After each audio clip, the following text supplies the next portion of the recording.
बात तो सही है। केंद्र में भारत देश में किसका सरकार है? मेरा उन बजरंग दल के साथियों से, विश्व हिंदू परिषद के साथियों से निवेदन है, आपकी सरकार है केंद्र में और राज्य में, केंद्र से लेकर राज्य तक आपके नेता धर्मांतरण का झूठा आरोप लगाते हुए अपनी राजनीति सेक रहे हैं।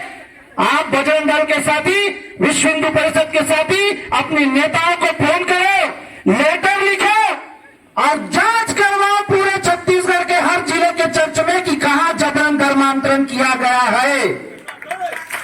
और अगर जबरन धर्मांतरण नहीं हुआ है तो ये फर्जी विष्णु देव साय का सरकार आप बजरंग दल भाइयों का नहीं सुनता। भाई कैसे हैं आप सब लोग? जोर से बोलिए ना, कैसे? सुनाई नहीं दिया? अच्छा नहीं हो ना, इसीलिए तो यहां आए हैं।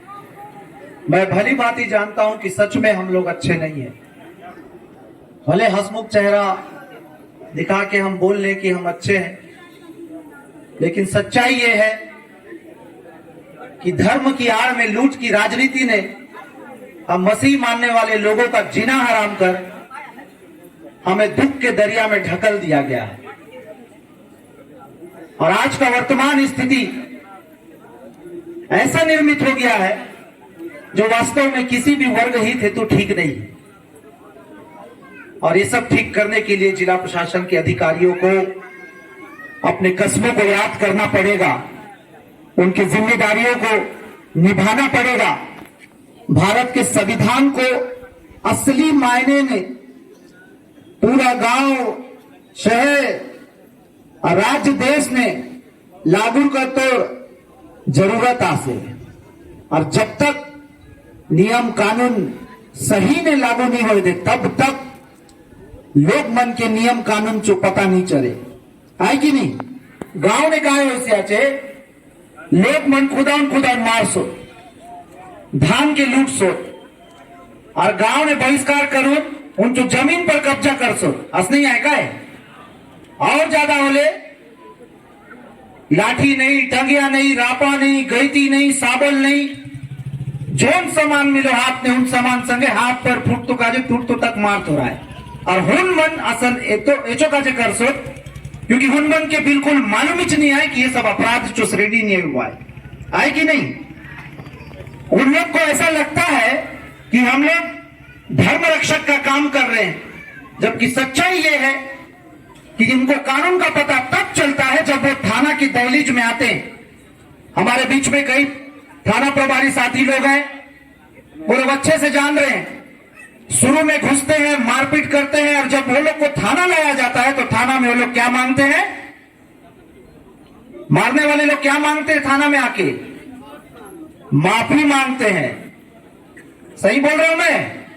अभी सुकमा में चिवरवार का गांव में सेम ऐसी हुआ, सब के सब घुस गए, वहां के 50 एकड़ का धान काट के ले गए।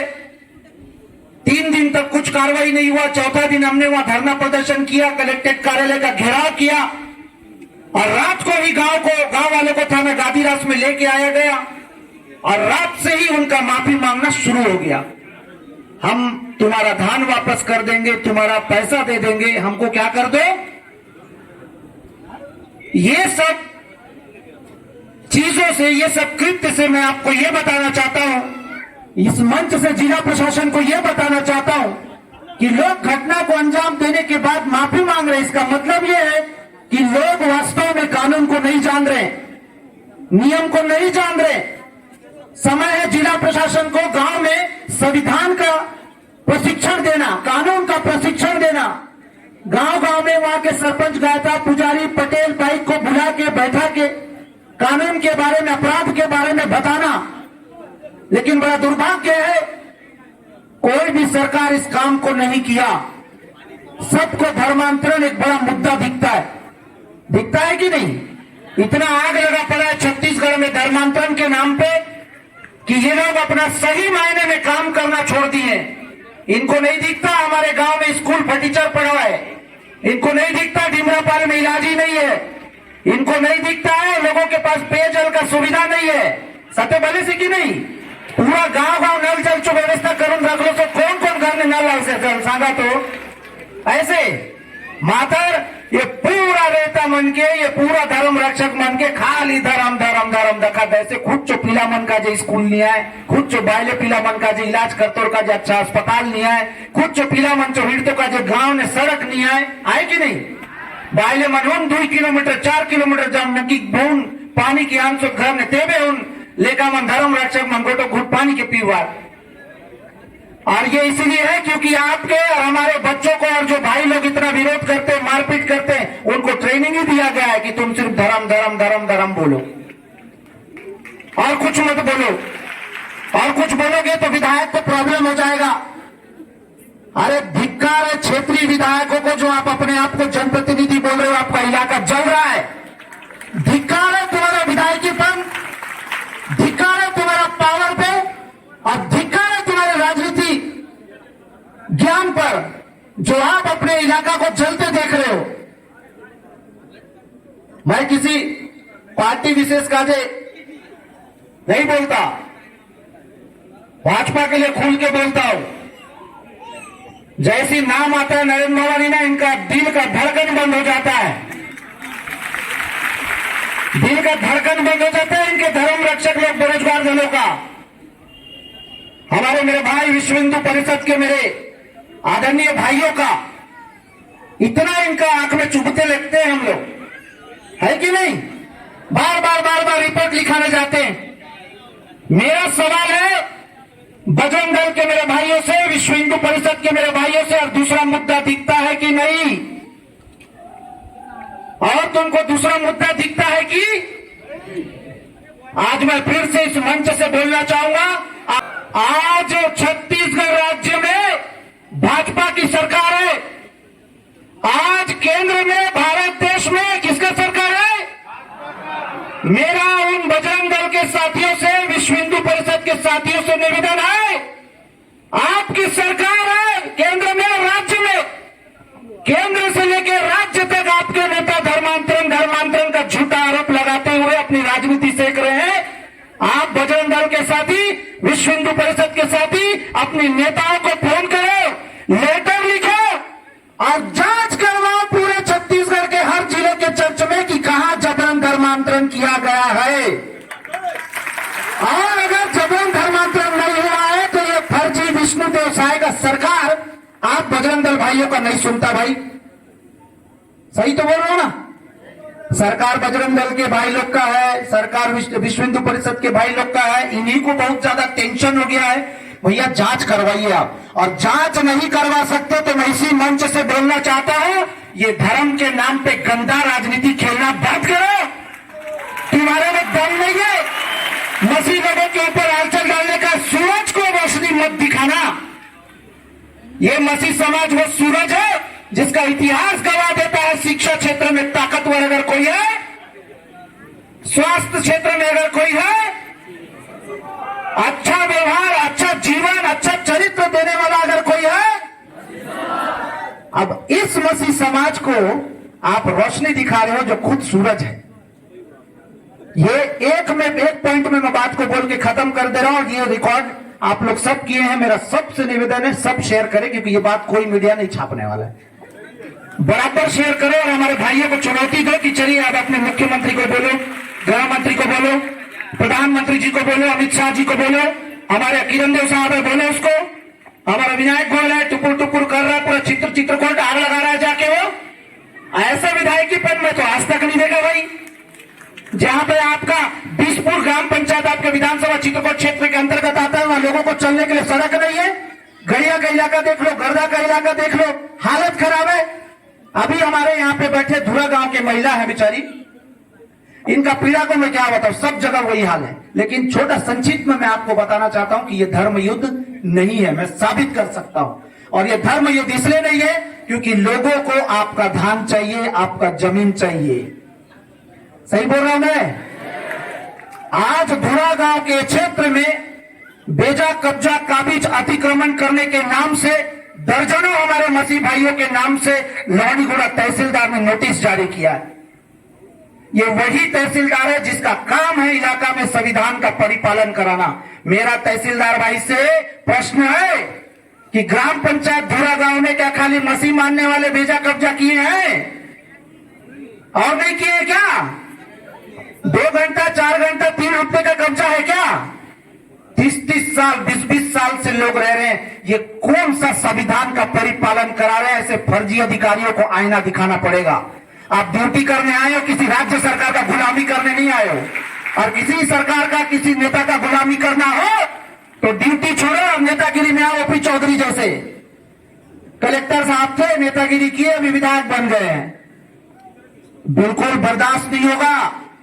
लौड़ीगोड़ा क्षेत्र में बहुत ज्यादा धर्म के नाम पर जिस प्रकार से खेला हो रहा है, मैं इस मंच से वहां के एसडीएम साहब और तहसीलदार साहब को चुनौती दे रहा हूं, आगाज कर रहा हूं। हम लोग आपके कार्यालय में घुसेंगे तो बहुत दर्द होगा। कार्यालय ना महेश भैया,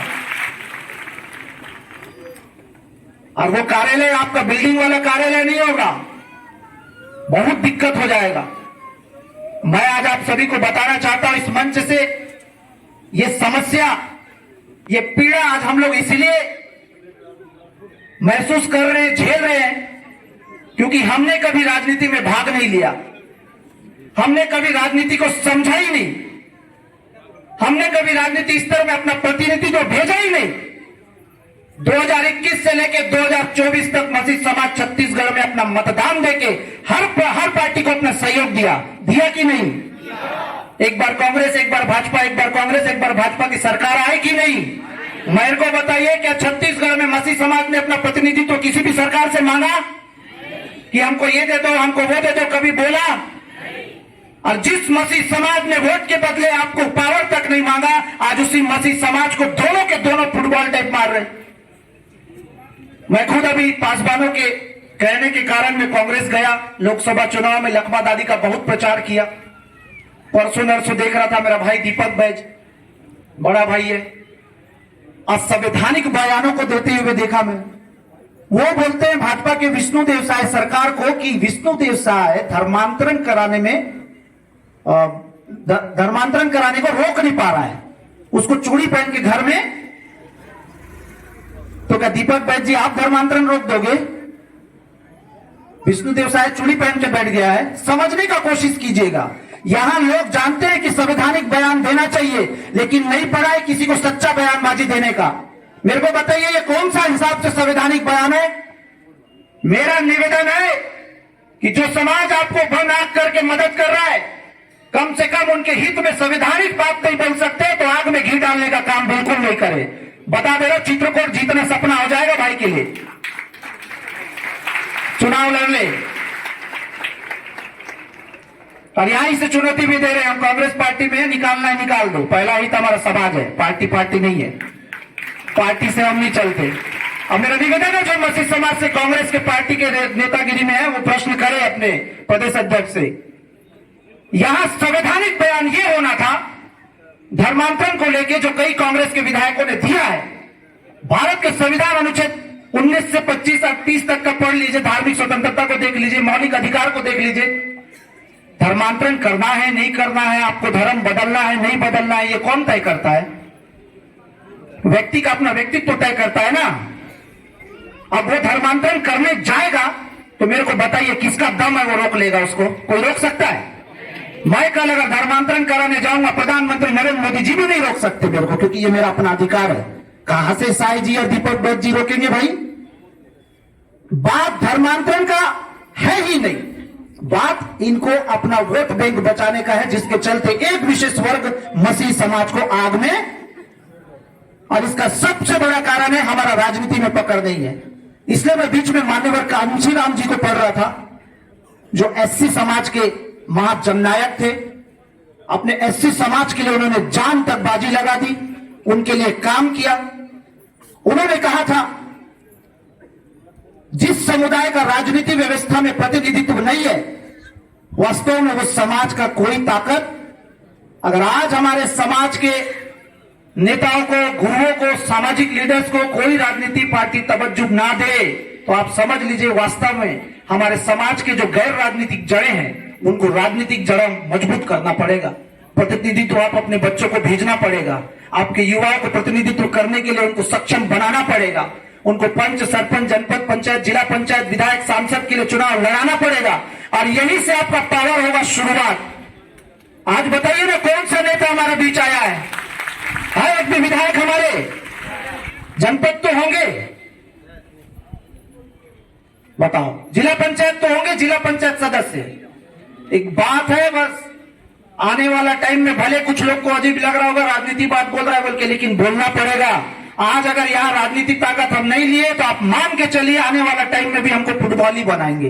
अब आप तय कर लीजिए आपका एक वोट किधर ताकत लाएगा। मैंने तो दोनों पार्टी को बोल दिया है, किसी पार्टी के समर्थन में बात ही नहीं किया, क्योंकि जो गलत बात करेगा हम उसको वही मुंह में जवाब देंगे, चाहे वो कोई भी हो सामने वाला, फर्क नहीं पड़ता है।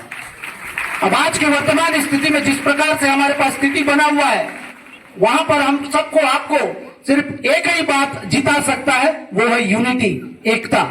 आज मैं समझ सकता हूं भीड़ नहीं होने का सबसे बड़ा कारण है मौसम का बिगड़ना, धान कटाई का खेतों में रहना, और कुछ लोग जो धान काट लिए हैं उसको अच्छे से संभाल के नहीं रख पाए हैं, और यही कारण हो गया कि हमारा भीड़ में कमी आ गई। लेकिन इसका यह मतलब नहीं है कि हम हमारी मांगों को प्रबलता से ना रखें। रखेंगे कि नहीं?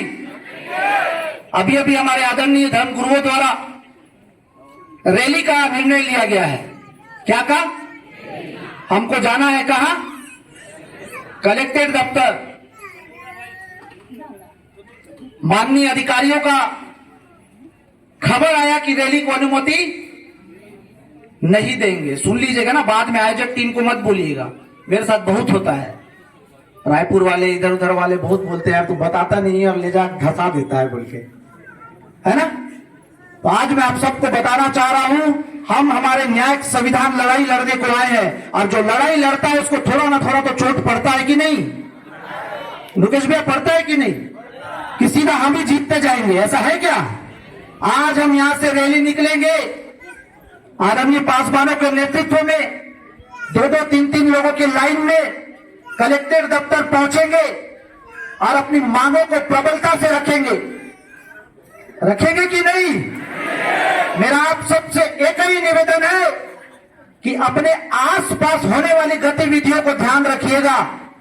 कोई भी अप्रिय कृत्य करते दिखा, पत्थर फेंकते दिखा, उल्टा पुल्टा बोलते दिखा, गाली गलौज, धक्का मुक्की, इसको उसको मारते दिखा, तो आप तुरंत उसको पकड़ लेंगे।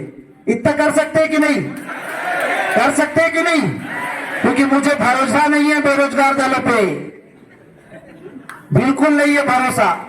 ये बेरोजगार दल को कुछ आता ही नहीं है, उल्टे पुल्टा करने का दिमाग है बस, है ना? सही बोल रहा हूं मैं? तो हमको भी चालाक बनना है, दिमाग से चलना है। पुलिस आएगा, एक्शन लेगा, उसका इंतजार नहीं करना। बाजू वाला गलत कर रहा है, तुरंत पकड़ लो, चाहे वो कोई भी रहे, बाद में देखेंगे हमारा आदमी किसका आदमी। लेकिन हमारा रैली संवैधानिक होगा, लोकतांत्रिक होगा। भारतीय अनुच्छेद 19(1) का जो भाषण का, जो अभिव्यक्ति का जो अधिकार है, उसके तहत होगा। जिला प्रशासन को सुनना पड़ेगा हमारी बातों को, जो भी उचित मांग है हमारे समाज के धर्मगुरुओं द्वारा रखा जाएगा। मैं अपने शब्दों को विराम देता हूं। एक नारा हम जोरदार लगा लेंगे, ऐसा मुट्ठी को बंद कर लेंगे। एक है ना हम लोग, बांधो ना जोरदार। महसूस कर रहे हो कि नहीं एकता का? भैया माइक को बंद करो, दबाओ। महसूस हो रहा है कि नहीं एकता का? ऐसी रहेगा ना हमेशा? बोलिए हालेलुया, हालेलुया, जय संविधान, जय संविधान, जय जोहार, जय यीशु, जय मसीह। धन्यवाद।